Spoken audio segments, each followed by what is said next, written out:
Good morning, everyone, and thank you for joining us. I'm John D'Amico of the Niagara Board of Trade and Commerce, and on behalf of the Niagara Chamber Partnership, which includes Fort Erie, Grimsby, Lincoln, Niagara Falls, Niagara-on-the-Lake, Thorold, Port Colborne, Waynflete, Welland Pelham, and West Lincoln Chambers.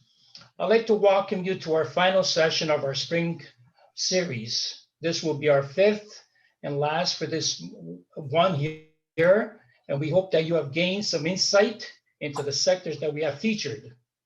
I want to thank our tech sponsors, B4 Networks, truly the tech specialists that everyone needs these days.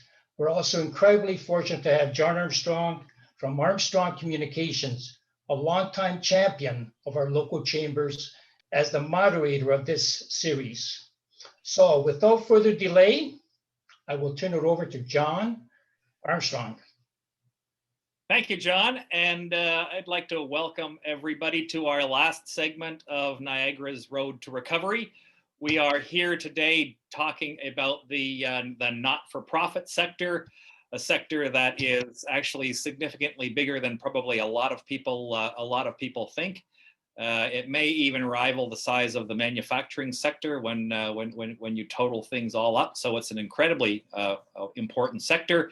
Our panelists today include Stephen Chuang from the YMCA, Mark Carl from Habitat for Humanity, Elizabeth Zimmerman from the YWCA, and David Vandersteen from the Fort Youth Center in Grimsby. Welcome, everybody. So why don't we start ourselves off, as we've done with all of these sessions, to just kind of go through and tell everybody what the last 15 months has been like for your organization, how you've managed, and that kind of sets the stage for us looking forward to how we do that recovery. Why don't we start ourselves off with you, Stephen? I know the YMCA was in the throes of some challenges to begin with, and so I'm sure the pandemic had a significant impact. And I know you just came on came on board one of those pandemic hires where you seeing a fair number of those. So why don't you tell us how things have been at the YMCA? Well, thank you very much for having me and for the introduction. So I just want to begin by saying that the YMCA is a charity, and we're obviously not just in health, fitness, aquatics, and like some people may think, but we cover a whole range of programming that promotes healthy living and fostering social responsibility in the community. And we offer programs ranging into community initiatives, childcare, day camp, employment, immigrant services, and we're supported by a very active and thriving set of volunteers. To respond to your question, John, yes, I am in my shoes for only maybe 7 weeks or so. So I can't really speak to the whole history of the past 15 months, but I can say, based on what I've heard and what I've seen, we're just like one of many charities that had been affected significantly by the pandemic. The Ontario Nonprofit Network predicted that 20% of the charities are going to be in danger due to the impact and fallout of the COVID-19 pandemic. And we're not alone. I can speak to this significantly because we need to, as a YMCA, we need to balance fee-for-service programming versus government-funded services and also charitable raised dollars. And we've seen all three affected considerably. Just looking at pre-pandemic to the present time, we've lost, in tens of millions of dollars because of this, because we simply couldn't open our facilities and we had to really downsize significantly, as you've seen in the news. And we're not alone. So the YMCA of Niagara isn't alone. The YMCAs across Canada have felt impact on all sides of the equation. And this really speaks to the realities and restrictions to ensure that there's health and safety resulted in closure of our operations and diminished fees, combined with rising expenses in many programmatic offerings. We also noticed that key funders have to reprioritize grants towards short-term COVID needs like PPE supplies and capital retrofits away from multi-year program grants, leaving more uncertainty for our organization's long-term sustainability. We also see that philanthropic donors are challenged to make hard decisions to select their charity of choice among many to support with their precious financial gift. So they have to decide, do we want to donate to health-related initiatives versus more of a social benefit initiative? Like other YMCAs across the country, the YMCA of Niagara faced immediate downsizing, even permanent closure of our local programs and sites. And as you've seen, from the Niagara Falls McBain Center to the ongoing issue with our Walker YMCA in St. Catharines, we've also been able to take advantage of government subsidies like CEWS, and we had to do layoffs despite having CEWS subsidies. And many of our staff have to contemplate, whether this is the career of choice that they wish to stay for the long term, given the uncertainty moving forward. So a lot of challenges that we're not only grappling today, but also for the long term. Yeah, I know the YMCA's have been struggling with their social enterprise model for a number of years. I know particularly, however, through the pandemic, Mark, the Habitats rely very much on the restores. Maybe you could talk a little bit about where you've been for the last 15 months. Sure, thank you, and thank you, John, thank you for hosting and having me. Yeah, we've had ours has been a tale of two different pluses and minuses on it. As you said, we are a social enterprise, and our end goal at the end of the day is to house families in affordable housing, home ownership. And we really think in Habitat that changes and breaks the cycle of poverty. And we hate to use that term, but it's something that really does happen. When someone has equity, owns a home, the children have stability, the children go to one school, the children have friends, they have friends over for a sleepover, they don't worry about moving from place to place and they don't have to worry about a landlord selling the building. So we've had, so that is our end goal in our building. And how we pay for that, though, is we pay through that, any fundraising dollars that come in have to go directly to the house, but how we pay for all our operations and towards buying land and houses is our restores. And our restores are people donate products, we get donated products, we kind of liquidate some products that are getting liquidated, we sell them in a retail, and we have 3 locations, Grimsby, St. Catharines, and Fonthill. It's a tale of, we had to shut down 3 times. We had to close the doors 3 times. The first time it was just a straight out lockdown in March, and we just didn't have any sales. We laid all the staff off. That was challenging. We had no revenue coming in, no income coming in. And so paying our bills was becoming difficult.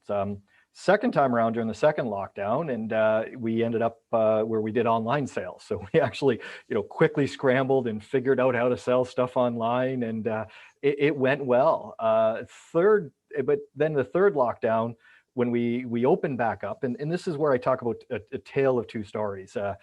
We were blessed in the sense that a lot of people were doing home renovations, and a lot of people had time. And so if you took the actual, January, February shutdown of this year, and then we opened up for March and had record sales, and then we were closed down April, May, into June. So even selling online, we struggled with getting donations and new products and things like that, because we were closed down, and you can't really go pick up new products from somebody's house during a pandemic. So we were struggling all around. So I would say this, our staff and our volunteers did a brilliant job, but that was part of what we missed too. We couldn't have volunteers in. We have a whole pile of job training programs in our stores where youth come and get trained and learn how to work retail, and all the soft skills of showing up on time. All that was gone because you couldn't, you had to watch who you had in. So, we did okay. And part of it was, the people were buying and people were donating, but we found in the third wave, just not being able to collect donations, we were really short on donations that we needed now, and it just affected our bottom line. It just affected and made it difficult, especially, like I said, last year went well, but this year was really tough because being closed for donations, and then you're running out of stuff. And now as we reopen, we need those donations to sell. So do you think there's pent up supply, sort of, as people who've done their house renovations, still have all their stuff hanging around their house, or has it all gone to the dump, or has it all been sold out through Kijiji, or like where is all that stuff? Because it's gone somewhere. A couple things, and couple things on exactly like you said. Somewhat, there's some pent up supply. Other things, people put it on Facebook Marketplace and just said, well, we had a lot of calls like that, and we got back to people and said, listen, we can pick it up when it's over, when the pandemic's over and we reopen. Oh no, I sold it on Marketplace. I just didn't want it sitting around, and I got $40 for it. By the way, right? That opens up a whole nother level of kind of competition. Because the way your model works, sorry, just to jump in for a second, the way your model works is I've got a product, I've got an extra screen door, for example. I give it to you, then you sell it, you get the money, and then you issue me a tax receipt, right, for the sale, sale price? Or the value, or they estimate the value of it, that they half of what the retail value would be or less, depending on how it is. So yes, that's how they end up. You get a tax receipt. That's how the model works. You donate it. Right. But main things that does is that at the end of the day, that helps us build houses in Niagara, or helps us build for affordable housing, and at the same for families, helps change the lives of individuals. But when we were struggling to keep open, that just affects that bottom line. So but two sides to it, John, you're right. We struggled through those closure times, but I think the community has been really supportive. I think part of it that people are doing so much home renovations in their homes so much that it also helped us out too. So it's a bit of a, we're down in sales, we're down in revenue, but we're not where I thought we would be. If you told me we're only going to be open 1 month out of 6 months this year, I would have thought, close the doors and we're done, right? But we're not. We're still here, and online sales were decent, so we're okay. So yeah, that's great. So Elizabeth, you have probably a different kind of composite of programs that you offer. You have a different kind of clientele that you serve. Maybe you can tell us kind of where the YWCA has been in the last 15 months, and maybe kind of an impact on what you're seeing on the ground with your client population. Yeah, I mean, it's been a crazy 15 months from the very beginning of the pandemic. We've been very fortunate as one of the largest providers in Niagara of sheltering for homeless women and families. The reality was our programs had to make sure we continued. We have families in transitional supported housing. So all of our programs basically had to continue. We certainly did see some financial impact, but we also saw incredible generosity in the community in terms of we received a large donation from the Bain McCall Foundation, which we were very grateful for because it ensured sustainability of our programs. But I think for us, the largest concern was, helping to support staff who are managing through this unprecedented pandemic where, for the first months, we didn't really quite know what we were dealing with and how to be safe around that. How do we continue to operate our shelters? How do we ensure that both our staff and the residents in our programs are safe? We worked very closely with the Niagara region's community services as well as public health to ensure that we were able to minimize risk to the population we were serving. But the stress levels were through the roof for everybody, for both those coming into shelter as well as for the staff. There was a lot of demands on staff, a lot of again, unknowns. But I have to say, the staff have been absolutely remarkable in terms of, transitioning and managing through. And, we've, in our one facility, we did have 3 different occasions where we had people identified with COVID. And so it enacted, an outbreak. And so how we managed through that. But I have to say, staff have been absolutely remarkable in terms of how they've managed. And we've been very fortunate, again, at the community support that we received. Certainly, we've seen losses in one side, but on the other side, we've seen great response to the need. And so, sorry? Where have the losses come from? Well, one of the places we had significant loss was bingo revenue, which, kind of, you don't really think about, but for us, it funded a couple of programs that we have, or supported programs. So this is where we were really grateful for additional funding through through the foundation, through the McCall Big Bain Foundation, because it helped to offset those losses. And so in that, we were able to ensure that we could continue to run in full capacity without any financial concerns.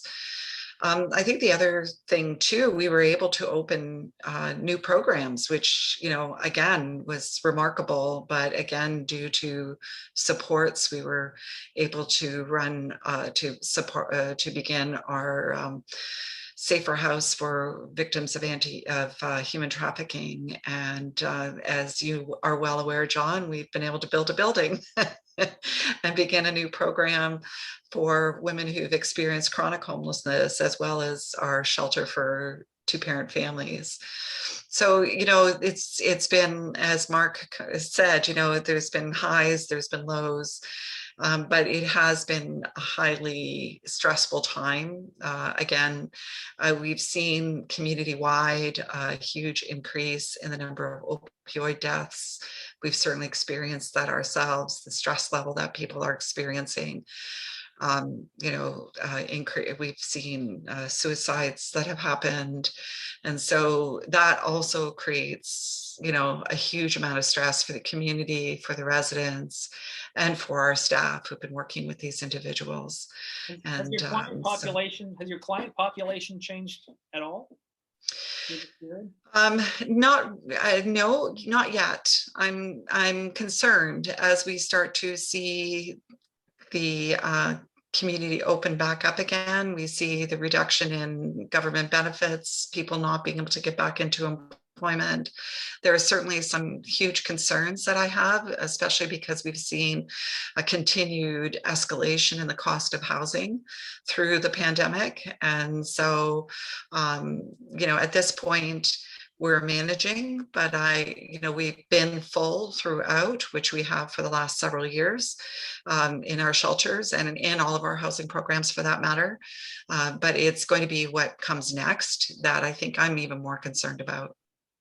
Right. And David, you're in Grimsby with the Fort Youth Center. Why don't you tell us a little bit about what the Fort does, how your organization has been over the last 15 months, and then we might as well throw a third question in there: how you think your client, your youth population has been faring. For sure. So I'm aware that probably a lot of people are not totally familiar with the Fort. We are a small organization. We're out here in West Niagara. We run youth centers. We have one youth center in Grimsby and one up in Smithville. Oh, okay. And provide youth programs for ages 11 to 18. And our goal is to provide basically whatever support they need at any given time. So in the last 15 months, that's been supporting them through COVID in particular, and helping them deal with the new world that they found themselves in, helping them deal primarily with online schooling has been a huge issue, and dealing with, of course, all of the mental health ramifications that have come out of the last 15 months. And we all know the last 15 months have not been easy for anyone, but teenagers in particular who are already dealing with everything that comes with being a teenager, and then throwing a global pandemic on top of it has been a lot. And so we're seeing obviously huge increases in depression, anxiety, isolation, and these kids who are trying to deal with the fact that now, they can't even go outside. They can't see their friends. People are telling them, if you go hug your grandparents, you could kill them. And that's been incredibly difficult for them. So we've been doing as much as we can to help support them through that. We did turn our programs into online programs, just making sure that they had groups that they could hang out with. They could still at least talk to people, even if they couldn't see them in person, trying to make sure that everyone was still getting the help they needed, particularly in crisis situations. We saw a massive increase in the demand for things like professional mental health counseling, which is a program we're able to offer out here. And those programs are always in need and always have a wait list, and that list just keeps getting longer. Speaking as a small organization, because we are very, very local, it was sort of as I think Mark said, the two sides there, that yeah, there were significant challenges. We did see a big drop in donor revenue, which for us is a major part of our budget. You know, our Christmas campaign was down by about 30% last year, because we get a significant amount of our donor base is the very small, like $25 to $50 donations. And those weren't happening last year. People just didn't have the spare change. On the other hand, being a small organization, it was a lot easier for us to adapt quickly.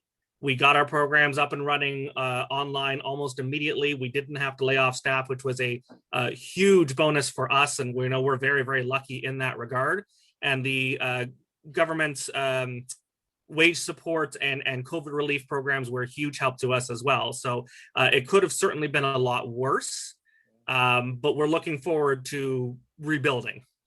How was that transition? I mean, when I think of the fort, I think of it really anchored around location and that kind of drop-in center and that kind of place for young people to go who may not really have any other place to go, and now being shut down. How have you found that transition from not being anchored in place to online? Because I'd assume, maybe I'm wrong, but I would assume that a lot of your population would be a vulnerable population as well, with a lower income that may not be able to have the same kind of access to the online resources that others might have. So how's that gone? Well, we certainly made sure everybody could access online resources.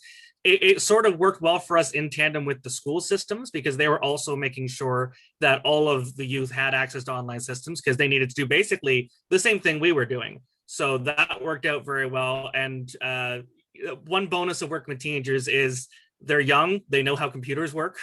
Nobody's sitting there going, how do I do my Zoom? So in that regard, it was easy. It was a lot more difficult for the kids, I think.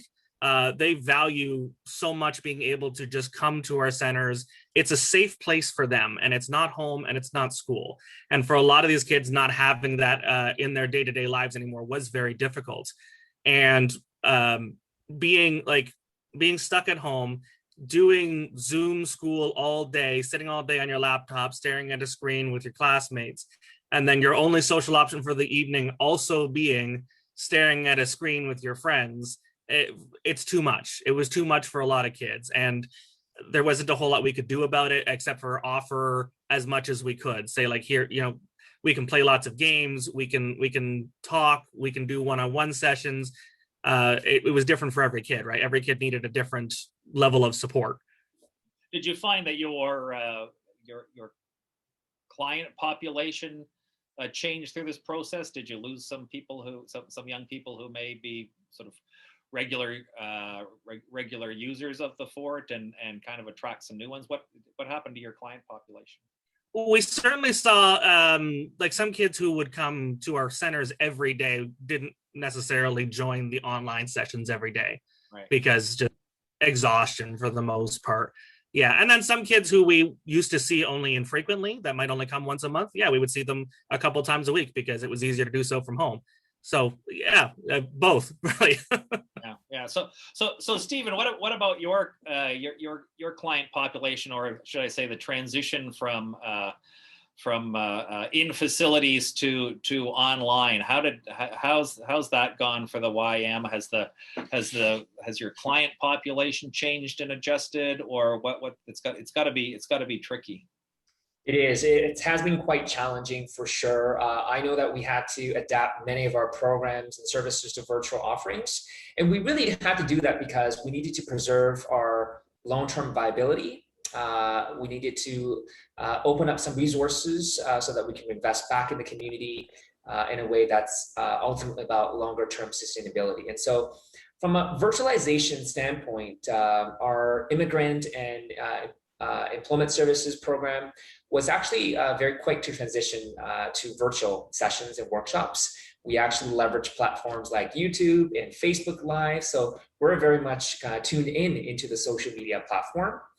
For our early on program, which is a universal program, we began offering workshops and activities also on YouTube and then eventually on Zoom, which is also endorsed by our funder in this case. And almost immediately, our entire health and fitness programs stepped up to provide fitness classes on YouTube. And we actually had quite a bit of free programming on YMCA at Home, which is also pre-recorded virtual classes that anyone can tune in and just join at any time. And what we had noticed was that as people got more comfortable with this virtual technology and that we're not going away anytime soon, that we had built up this popularity of pre-recorded content and really being able to deliver them not only recorded, but also live fitness classes via Zoom. And so even just on a weekly basis, we offer more than 30 classes that are virtual fitness classes in partnership with Another Y in GTA. And so at the same time, I know that some of our panelists here talked about mental health. And so our community team started trying to tackle a range of social and mental health programs virtually.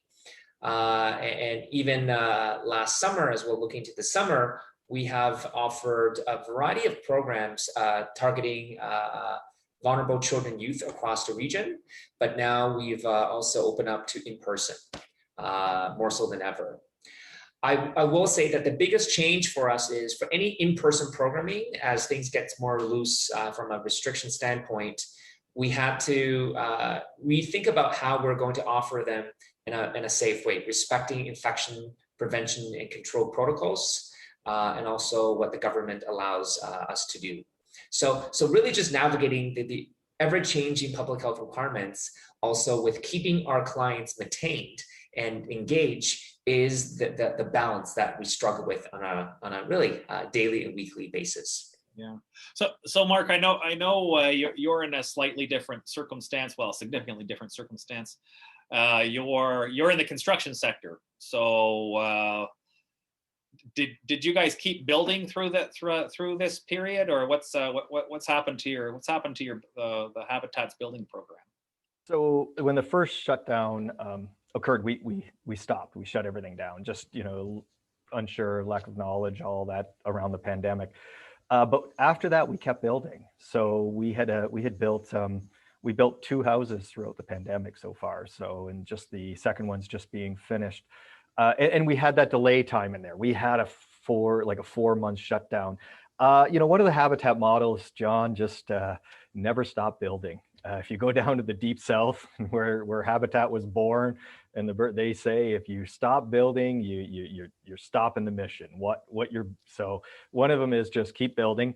It was challenging though. Our whole mission is bringing the community together to build affordable housing, and we couldn't bring the community together. So we really kind of fit into that typical kind of builder situation where we had, a foreman, and we're bringing in trades and people like that. So that increased the cost, and it diminished our ability to fundraise as well. So we were doing that because we had families selected. There was families that were waiting for homes. We delayed families 1 year though. We were supposed to build 3 houses, and families are getting their homes this year, so they got delayed. And that's hard. When you get excited, you're gonna get a home. You're gonna start paying a mortgage. You're gonna own a home and make those mortgage payments, but you're still paying rent. But yeah, to answer your question, we did it in a very safe way, where it might be 1 or 2 construction people on at a time. It probably put another 3 months onto each build, 3 to 4 months on each build, expend it that time. The second thing that was a real kind of tragedy of it worked out well. We had a Indigenous youth program that we were teaching Indigenous youth who basically had no skills, and they would work to build homes. So we got about 9 homes built. We're gunning to build 12 homes with them.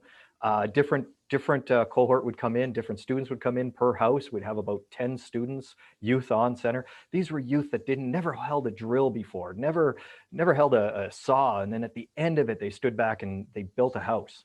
They stood back and they achieved something, and it just did great things. we had to move to a warehouse program where they're basically learning to build walls. Again, the positive of it is they can make a mistake on the wall in a warehouse and learn from it and redo it, right?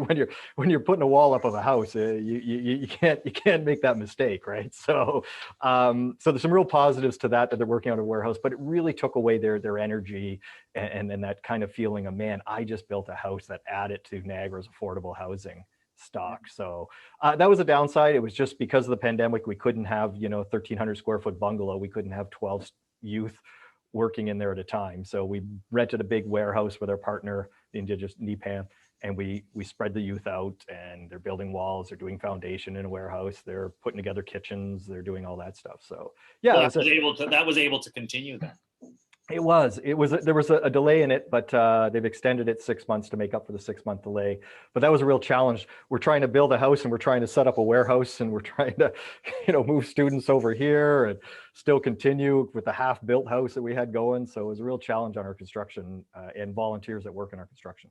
So in the houses that you were building, then you said you've followed more of a traditional model. So it would have been the traditional trades charging the traditional amounts as opposed to volunteer contributions from the companies. Yeah, exactly. So that created a whole nother challenge, right? You have an increased cost of the homes, you have decreased revenues, and then I mean, I don't need to tell everyone knows what's happening to the land prices and everything in Niagara. So it's a real compilation of different challenges, but you know what, the community's been great and we're still forging ahead and we're moving forward into the building more homes in the next couple of years. So yeah.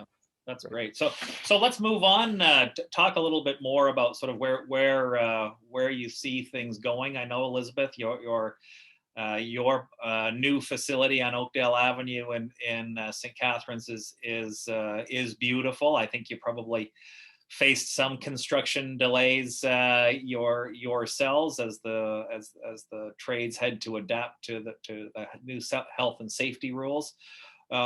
Where do you see the YWCA going post pandemic? Well, certainly, as you just said, John, we're just still getting settled into our new building. This is an addition to the programs we already have operated.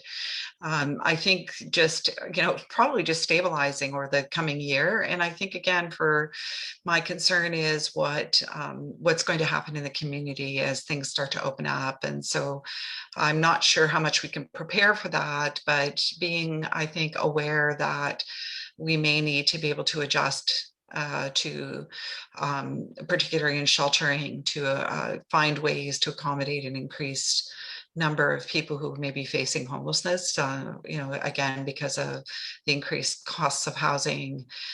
Certainly we've seen a little bit of that, but I'm still concerned that we're going to see a lot more of that in the coming months. I think the other piece too is, we've seen in our organization and across other organizations that have had to continue, who have, done that essential work, the stress load on staff, and how in the moment, in the crisis, you're doing fine. And then once the crisis is done, that's when things start to fall apart. So being really, really, aware, and we've been doing a lot to ensure the wellness of our staff. But to ensure that, staff are good and that they're also, we're doing what we can right now to ensure that they're taking their breaks and holidays as they need to, so that they do continue to be well. So I think a lot of it will be just being mindful of all those things as we move into this next phase, and then being able to respond, where also, what is going to happen with fundraising. We've been very fortunate. The community's been incredibly generous. Will they continue to respond post post pandemic? Are we still going to be able to raise, the funds? Are we going to see a dip? Like all these things that we're trying to anticipate at this point, and do what we can to mitigate any potential issues that might be coming down the road. Yeah, and I know when you talk about homelessness, people immediately kind of think of people who are on the street, which of their if you look around downtown St. Catharines, there seems to be lots of people who are struggling right now. But at the same time, when you talk about homelessness, you talk about predominantly different group of people, but maybe you could talk a little bit about what that group kind of looks like, and then why the kind of existing programs are important. Yeah, I think, we have this idea of what homelessness looks like, when the reality of it, the street entrenched homeless is actually a small percentage of the larger population of people who are experiencing homelessness. And for women and families, it tends to be more what we would call the hidden homeless. So they've been couch surfing with friends or family, or they're living in very precarious housing situations, unsafe housing situations. And so then it comes to a point of crisis where they can't manage anymore, and then they're experiencing homelessness. We have lots of families who come through our door. I think it's about a quarter of the people that we serve are children under 18. And I think we don't think about children being homeless, and yet that's, it's a stark reality for who we see. And so any kinds of changes in the housing market have very direct impact, job losses, changes in the economy. Anybody who's just working on the fringe or just managing, it takes one life incident that can change everything, and they can lose their housing. And so having programs like we do is we can catch. It's that safety net that catches people before they, we don't want to see families living in cars. We don't want to see children without a safe space to be. And then we've seen the increase because again, the pandemic has created so much stress right across, and people's mental health has deteriorated right across the board. So those who are experiencing that much higher level of stress, their mental health and their well-being has been that much more compromised as well. So I think that the role that we play is to, provide that safety and support, and to help people to, manage through this time, as we do through any time, but even more sensitive to the impacts that the pandemic has had on people. Yeah. So Stephen, I know like we've been seeing the YM has been forced to close facilities based on the model that compounded by the pandemic. That's got to have some significant impact on the morale and mental health of your remaining staff. Maybe you could talk a little bit about that. Yes, for sure. I'm glad that you touched upon this, because I'm continue to be so impressed with how resilient our staff is despite all that has happened. The continued downsizing and closure of our key branches across the region have not only put staff in that layoff situation, but also had to terminate hundreds. So from a staff morale standpoint, it's been hard. I think I can sense that staff are feeling tired. There's a sense of burnout, and they're looking for that light at the end of the tunnel. And I think that we're working towards that, and one of which really is looking at that renewed health, fitness, aquatics model. Right now, we have almost this all-inclusive membership model. So we're looking at ways to renew what that may be like post-pandemic. And, this, 15 months or so has given us time to pause, reflect, reset, so that when we bounce back, we would have a better sense as to what we envision as the YM will look like moving forward. Yeah. And I also just want to point out that for everything that we've done so far, we've applied 3 principles to every COVID-related decisions that we've made. And number 1 is about health and safety. So it's not just for our staff, but also our clients, our volunteers, our partners. Number 2, community interest. Are we remaining to be relevant? Or are we just doing the same old? Because things have changed. And I think that many families, many young people, many adults and seniors have already found alternatives to some of the things that we used to offer, because pandemic has forced them to be more creative. So are we remaining relevant? And number 3 would be about financial viability for us. As a charity, while we want to continue to provide excellent service in a way that's free or low cost or low barrier, there is still a business sense behind it all. So in every decisions, we always look back to those 3 points that I just mentioned, and that relates to staged reactivation. So we're hoping to reopen our buildings and our services in a gradual approach, not all at once, as we did last fall. And that was a decision that we look back on and said to ourselves that we shouldn't have. Staffing is one as well. Can we get everybody on back in the same way? Do we need to be more mindful of staff that are working remotely, and can we continue to support that remote work arrangement? Because a lot of staff will be asking about that, and we need to be prepared for those arrangements. We need to look at our standards and protocols, how to assess if a specific site is really where the community wants to receive service, and how can we ensure that the organization is being preserved for another 160 years of great service. So many points to the questions that you've raised, for sure. You come from you come from a GTA's community health center. I'm just retiring from the board of the Niagara Falls Community Health Center. I've done my 6-year term, so it's a really interesting model. It's a nice complementary model that I see with YMs. I think it's an interesting move for you. Maybe you could. Are you planning on bringing some of those lessons from the community health center experience into the YMCA, and maybe talk a little bit about that, as well as what a CHC does? Absolutely. I'm so glad that you mentioned that. So for those of you that are here and listening, CHC is a short for community health centers. There are CHCs all across the province and across the country as well. And the purpose of the CHC is unique in the sense that it adheres to what's known as the social determinants of health.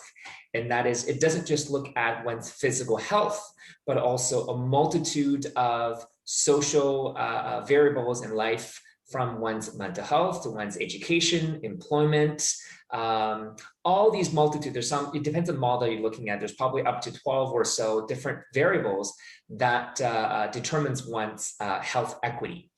And so in looking at that model, we very much feel that there are ways where we can incorporate that into the Y, by not just looking at the traditional sense of health and fitness and the swimming pool, but a range of community programming, a range of programming that supports a young person from prenatal all the way to adulthood and all the way to seniors, and how we can provide that wraparound support.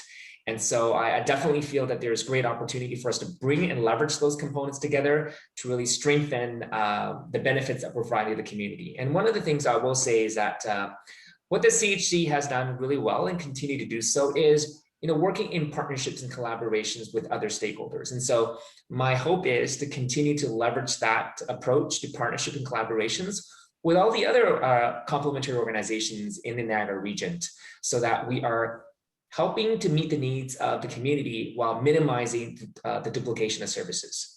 Right. Yeah. So David, Elizabeth talked a fair bit about children and youth who were at risk and in the shelter in the shelter system. How much of your kind of client population would be either not necessarily in the shelter system, but be vulnerable to falling into that system? And how are you managing through that? Well, so I found it very interesting. Elizabeth touched on this idea that as things get better, they're also starting to fall apart for certain people. And we're definitely seeing that a lot in our sector here, that we have a lot of youth who, particularly in the last 6 months, since Christmas, have been going, I'm fine, I'm used to it, I'm fine. And then just recently, as we were finally able to reopen our doors and they were able to actually come in and spend time with our staff, they're not fine. And they haven't been fine. And all of these problems that were sort of festering under the surface, that they were just kind of pushing off to the side because they felt like there wasn't anything they could do about them while they were stuck at home. Now that things are opening up, now these problems are absolutely beginning to boil over. We've seen in the last 2.5 weeks that we've been open, we've already got 3 kids who are looking for places to live because either they're getting kicked out or they just can't be at home anymore. And you know, normally these are the sort of situations where they might have been able to make it to graduation. They might have been able to make it through to the end of high school at least. And because they were sort of trapped in their houses with their families that they just couldn't escape, it made things much, much worse. So we're certainly seeing a lot of that. And kids that normally wouldn't have needed that extra support definitely are looking for more resources and services than they would have before. Right. So on our end, what we're trying to, I mean, we do what we can do, and that's always been our model. We're a very flexible, very adaptive organization. So it comes down to sitting down with each individual youth saying, what can we do to support you, and trying our absolute hardest to get everything that they need. Housing obviously is a very difficult thing to provide, and we're so thankful for organizations like YWCA and everybody else who is working towards more affordable housing in Niagara. It certainly is a huge, huge issue. So we're moving into our last segment. I'll start with you, Mark, about lessons learned. So I'm interested in your online store, for example. First off, are you going to keep that store going and keep doing online sales? And really, what lessons have you learned that you are going to be carrying into the future? I'll start a few things. I'll start out with our families and lessons about affordable housing. So, you know, one of the great myths is in Habitat, you don't just get a house, you actually pay a mortgage. But Habitat holds the mortgage, and Habitat can adjust the mortgage to 30% of your income. So if you are working, you pay more, and it's straight equity that you're paying. So you're paying equity down. And you buy the house at market value. That way, you know, a Habitat family can't sell a house and you know, make money off of it. So where are we going to go with that? Lessons we learned was the importance of having that flexibility for our families. When layoffs happened and they ended up in a tough situation, Habitat families really fared out well because we were able to make adjustments to their mortgage payments. And many of them, at first it adjusted down, but many of them went right back up. And then some of them even said, hey, I want to pay more. I have more money right now. I want to pay more on my equity. And that really, because that's only profits them. So we learned the importance of that being somebody living within 30%, their housing cost only being 30%. And that's a challenge in our community right now. It's a challenge to the young people in their 20s. It's a challenge to someone buying a home right now.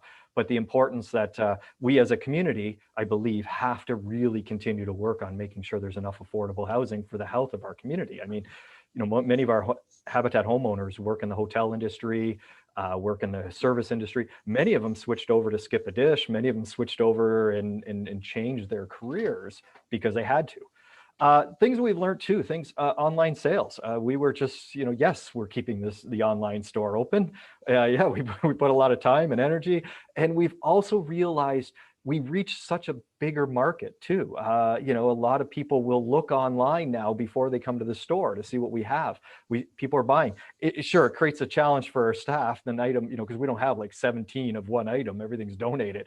That item sells, you got to go out and hit the sold. You got to put sold on it right away before someone picks it up and brings it to the till, right? And then yeah, we're going to do it. Now, I'll say this, John, it allowed us to reach markets. We have people coming from Toronto. We have people coming from outside of Niagara who are going online, picking out the item, buying it and purchasing it and driving down and picking it up. So in some ways, it's helping us increase our market for our products. Yeah, things like that. Things we've learned too, housing wise, we're looking to change our you know, we've kind of always focused on single family homes and stuff. We are looking at probably with today's market and the way and a lot of people moving to Niagara, we're going to be building townhouses coming up. We're moving into townhouses, and we're going to be looking at probably you know, multi-unit buildings. So something, hopefully we can get there where we do like a multi-unit, so many condos so people are kind of owning condominiums and stuff. So we're looking at more density. You know, right now it's expensive but what we've learned over this pandemic is that we can do it, that we can make more density. We can take a piece of property and put 5, 6, 7 townhouses on that piece of property and serve 5, 6, 7 families. So yeah, those are kind of lessons we've learned too along this. You know, not everyone has to work in an office. I'll say that you know, our staff can be flexible in recruiting, and some of our staff, we've learned that we can get talented individuals that, you know, are going to do a blend, be in the office a couple days and work from home 3 days, and that to them is, hey, I'll take less money, I'll do all that, so I don't have to commute and travel anymore, and I can move out of the GTA area and move to Niagara and would be great with this. So yeah, those are some of the lessons we've learned. You know, the lessons we've learned. I'll tell you one thing we learned. We need the community to donate to us. If we don't have the donations, it's difficult. And how much we depend on volunteers and our community partners and programs.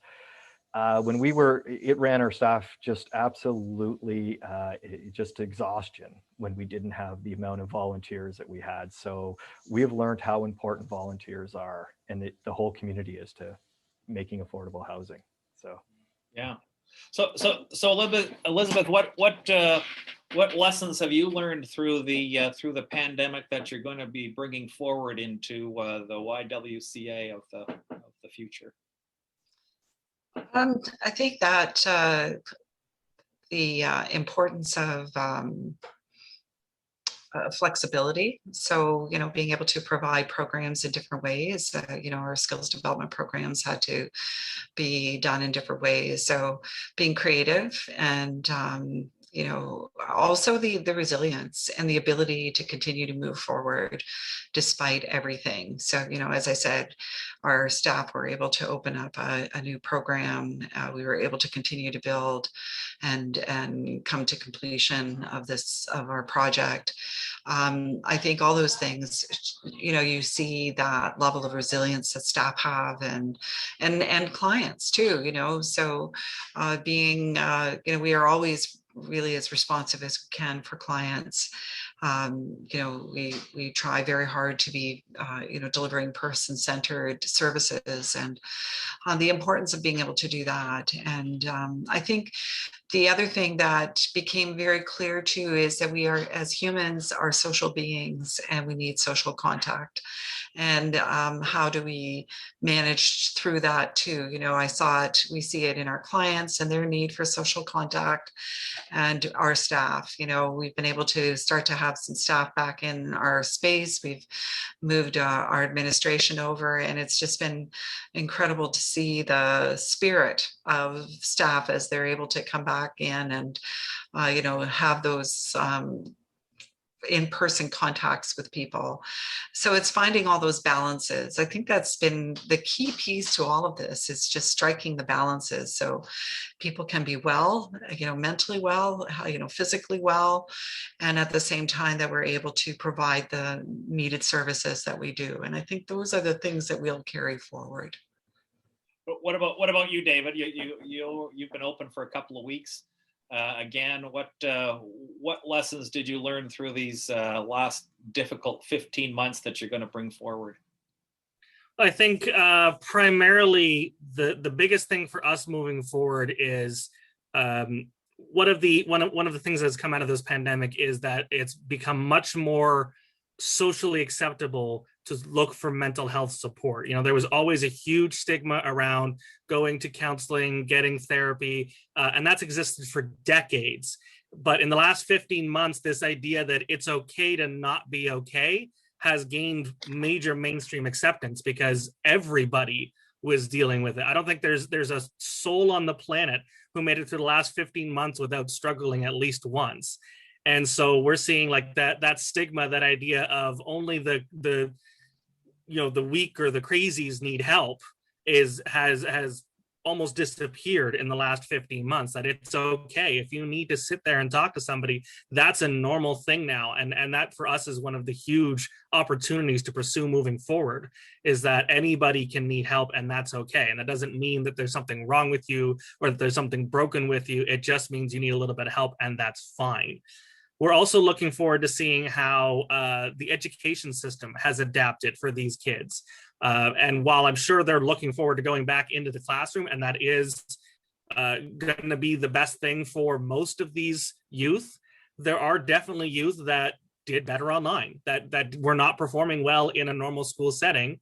And particularly out here in West Niagara, we're not always able to offer as many courses as we'd like. There are limits to how many teachers you can have in a school. But now that our education systems have developed a lot of better online structures and programmings, that the idea of doing correspondence school, online school for subjects you otherwise wouldn't normally be able to learn in high school is absolutely an opportunity moving forward for them as well. So some interesting things coming out of it for sure. Yeah, very interesting. And Stephen, lessons learned through this very, very tough period? Yes, lessons learned. I think I will share my 3 insights. And the first one really is about learning to be adaptive. And that's being flexible and nimble and no longer focused on simple brick and mortar, because we all need to hybridize and look into ways where we can leverage the power of technology and virtualize. Number 2, train our staff and leaders to be able to thrive in uncertainties. It's a skill to have and a competency that we're not quite comfortable with, but how can we develop that in-house through training and other mentorship mechanisms? Because what we used to know is no longer the same, and we need to be ready and equipped for change at any time. And the third thing I will say is, not just for our organization, but for all the organizations that is in that charitable nonprofit sector, to be able to articulate their brand, their story, because it's no longer about what we've done yesterday. It's about who we are today and what do we want to be tomorrow, given all the changes as a result of the pandemic. Right. Thank you. Thank you very much. That's all the time I have. I'd like to thank our guests, Elizabeth Zimmerman, Mark Carl, David Vanderstein, and Stephen Chuang for joining us. At this point, to take us out, I would like to ask Rebecca Shelley from the Grimsby Chamber. Rebecca. Thank you, John, and thank you too to our excellent panelists in the not-for-profit sector today. As John Armstrong mentioned, my name is Rebecca Shelley, and I have the absolute honor of serving Grimsby's business community as the Executive Director of the Grimsby and District Chamber of Commerce. Thank you to everyone for joining us this morning for the final June panel discussion.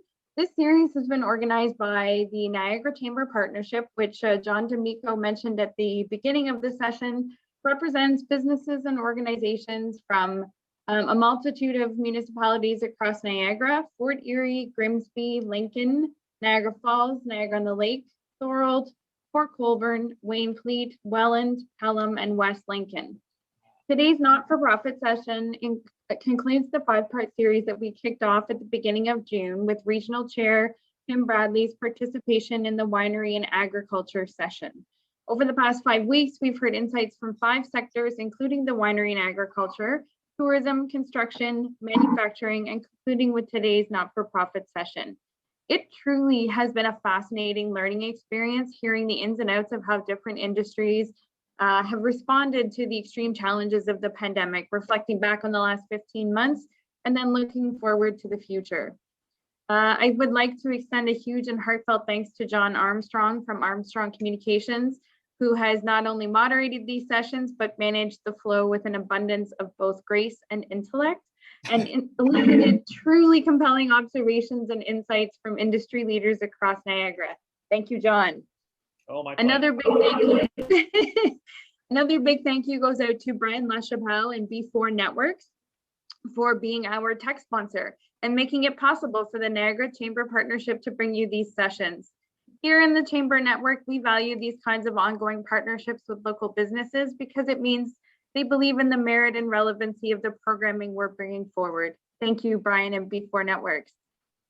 The 8 chambers and 1 board of trade that comprise the Niagara Chamber Partnership are very proud to partner to bring this series to Niagara because it really does showcase the immense value of collaboration.